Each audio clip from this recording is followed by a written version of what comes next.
अस्सलाम वालेकुम ख़वातीन हज़रात। भारत के नए army chief general Manoj Pande के नाम का ऐलान कर दिया गया है। जनरल पांडे भारतीय फौज के चीफ ऑफ आर्मी स्टाफ बनने वाले पहले इंजीनियर हैं जो 1 मई को चार्ज लेंगे। उन्होंने अपने करियर के दौरान वेस्टर्न थिएटर में इंजीनियरिंग ब्रिगेड की कमांड की, एलओसी के साथ एक इन्फेंट्री ब्रिगेड के अलावा लद्दाख सेक्टर में एक पहाड़ी डिवीजन और शुमाल मशरकी भारत में एक कोर की भी क़यादत की। इसके अलावा वो अंडमान और निकोबार कमांड के कमांडर इन चीफ के तौर पर भी काम कर चुके हैं। लेफ्टिनेंट जनरल मनोज पांडे हिंदुस्तानी फौज के 29वें सरबराह का ओहदा संभालते हुए जनरल नरवाने की जगह लेंगे, जो 31 दिसंबर सन 2019 से इस ओहदे पर फायज हैं।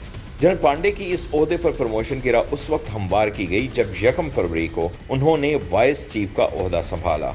वो इंडियन मिलिट्री एकेडमी देहरादून और नेशनल डिफेंस एकेडमी से फारिग तहसील हैं। जनरल निर्वाणे के रिटायर्ड होने के बाद वो सबसे सीनियर ऑफिसर हैं। भारत में हाल ही में चीफ ऑफ डिफेंस स्टाफ का ओहदा मुतारिफ करवाया गया, जो पाकिस्तान के chairman joint chiefs of staff committee की तर्ज का ओहदा है, जिस पर मरहूम जनरल बिपिन रावत को फाइज किया गया। लेकिन उनके एक हेलीकॉप्टर हादसे में इंतकाल के बाद ये ओहदा तब से खाली पड़ा है। ख्याल किया जा रहा है कि जनरल निर्वाणे को आर्मी चीफ का ओहदा छोड़ने पर चीफ ऑफ डिफेंस स्टाफ के ओहदे पर फाइज किया जाएगा, लेकिन क्या ऐसा हो पाता है ये देखना भी बाकी है। इस मामले पर मारूफ भारतीय दिफाई तज्जियाकार प्रवीण स्वानी ने एक ट्वीट में कहा, मोदी हुकूमत को अभी तक सीडीएस के ओहदे के लिए जनरल रावत का कोई जानशीन नहीं मिल सका। क्यों?